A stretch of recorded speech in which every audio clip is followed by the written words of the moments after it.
మహోన్నతుడైన యేసయ్య పరిశుద్ధ నామంలో మీ అందరికీ వందనాలు. అందరూ బాగున్నారా? ప్రియ సహోదరి, సహోదరుడా, మనము క్రైస్తవులం అంటే విశ్వాసులం.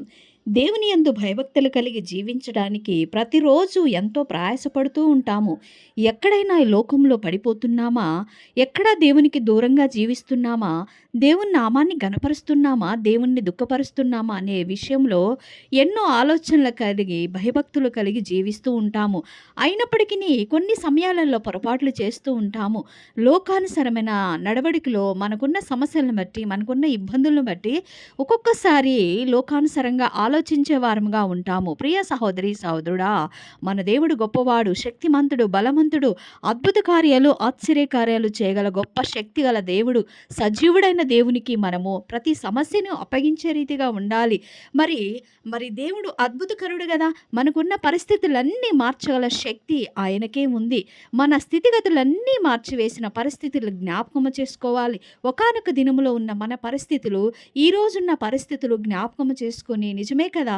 దేవుడు నాకు ఎలాంటి స్థితి నుంచి ఏ స్థితికి నన్ను తీసుకొచ్చాడని మరి ఆయనకి కృతజ్ఞతాస్తుతులు చెల్లించి ఎక్కడ కూడా నిర్లక్ష్యములు చేయకుండా దేవుని నామాన్ని ఘనపరిచే వారముగా ఉందాము.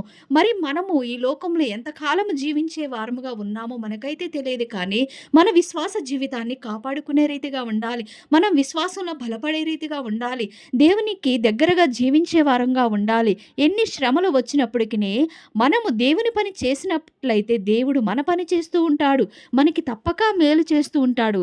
తప్పక మనకి నెమ్మదిని కలగచేసే దేవుడుగా ఉన్నాడు. ప్రియ సహోదరి, సహోదరుడా, ఈ లోక శ్రమలను చూసి, ఈ లోకంలో ఉన్న అపబాధలు చూసి, రోగములు చూసి, ఇబ్బందులు, అవమానాలను చూసి ఏమాత్రము భయపడవద్దు. మన పక్షాన వ్యాజ్యమడటానికి శక్తివంతమైన దేవుడు, సజీవుడైన దేవుడు, మన పక్షాన వ్యాజ్యమడే దేవుడు ఉన్నాడని మరి ధైర్యం కలిగి ఉండాల.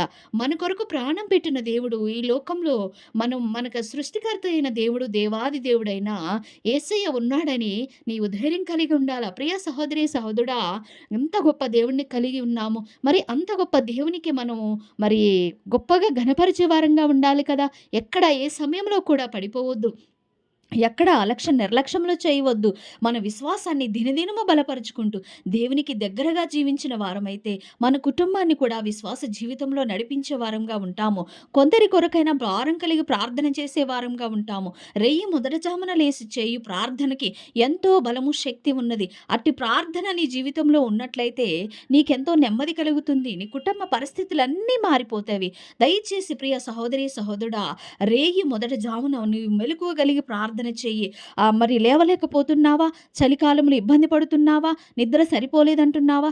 దేవునితో క్రమముగా 2-3 రోజులు లేచినట్లయితే అదే క్రమం నీకు అలవాటయ్యి దేవునితో సంతోషంగా గడిపే జీవితాన్ని నీవు అనుభవించగలవు. రెయ్యి మొదటి జామున ప్రార్థనలో ఎన్నో గొప్ప మేలులు జరుగుతున్నవి. ఎన్నో గొప్ప కార్యాలు జరుగుతున్నాయి.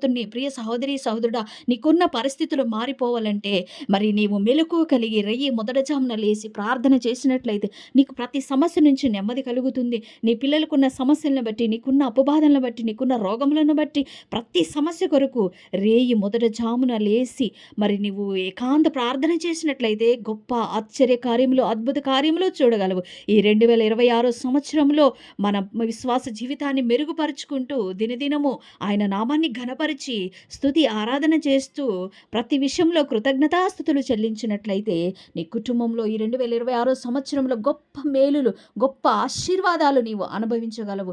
ప్రియ సహోదరి, సహోదరుడా, ఈ మాటలు విన్న నీవు ఈ రోజు నుంచి దేవునిలో బలంగా ఉండాలని మనం చేస్తున్నాను. ఇటు మాటలు దేవుడు దీవించునుగాక. ఆమేన్.